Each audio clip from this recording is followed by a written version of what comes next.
ठीक। अब इसके आगे देखिए विद्युत आवेश दो प्रकार का होता है। विद्युत आवेश कितने प्रकार का होता है? वो दो प्रकार का होता है, ध्यान समझिएगा। एक होता है धन आवेश, एक होता है ऋण आवेश। अब धन आवेश किसे कहते हैं? तो देखिए जिसमें इलेक्ट्रॉन कम, अगर जिसमें इलेक्ट्रॉन कम होगा, ज्यादा का बात नहीं कर रहा है, जिसके अंदर शॉर्ट में लिखे हैं, समझिए, नहीं समझ में आया कमेंट कीजिएगा। जिसके अंदर इलेक्ट्रॉन कम होगा उसको धन बोलेंगे, और जिसके अंदर इलेक्ट्रॉन ज्यादा होगा उसको ऋण बोलेंगे, कोई दिक्कत नहीं होगा। अब देखिए पहला पॉइंट समझ में आ गया।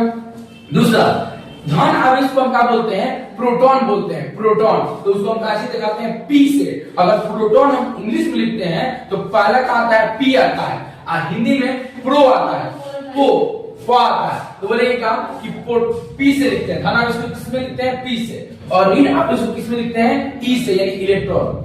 धन आवेश क्या होता है? अगतिशील होता है। अगतिशील यानी क्या? गति नहीं करता है, गति नहीं करता है, कम करता है, ठीक है। जबकि ऋण आवेश क्या होता है? गतिशील होता है। क्या होता है? गतिशील होता है, गति करता है, ठीक। आपको बताएंगे एग्जाम में भी कैसे क्वेश्चन आता है, ठीक है। देखिए, और जो धन आवेश होता है उस पर इलेक्ट्रॉन कितना होता है? प्लस 1.6 गुने 10 के पावर माइनस 19 कूलम, प्लस 1.6 गुने 10 के पावर माइनस 19 कूलम। और जो प्रोटॉन होता है, प्रोटॉन पर प्लस 1.6 गुने 10 के पावर माइनस 19 कूलम होता है, और इलेक्ट्रॉन पर जो होता है माइनस 1.6 गुने 10 के पावर माइनस 19 कूलम होता है, ठीक है। फिर समझिए, जो धन आवेश होता है उसका द्रव्यमान जो होता है, द्रव्यमान, तो देखिए कूलम लास्ट में दिया है, समझ लीजिए इलेक्ट्रॉन का पूछा है कितना इलेक्ट्रॉन होता है।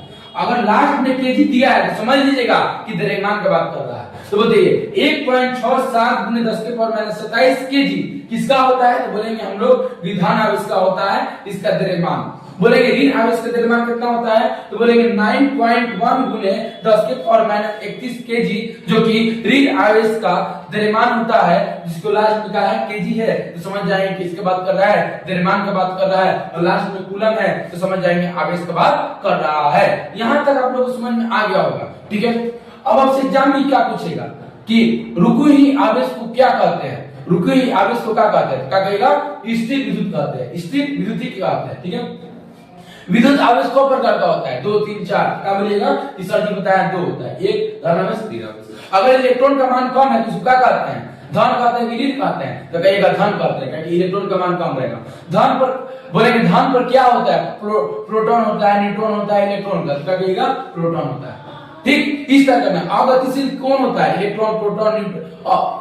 अगतिशील कौन होता है? इलेक्ट्रॉन, प्रोटॉन, दोनों इनमें से कोई नहीं। क्या कहिएगा?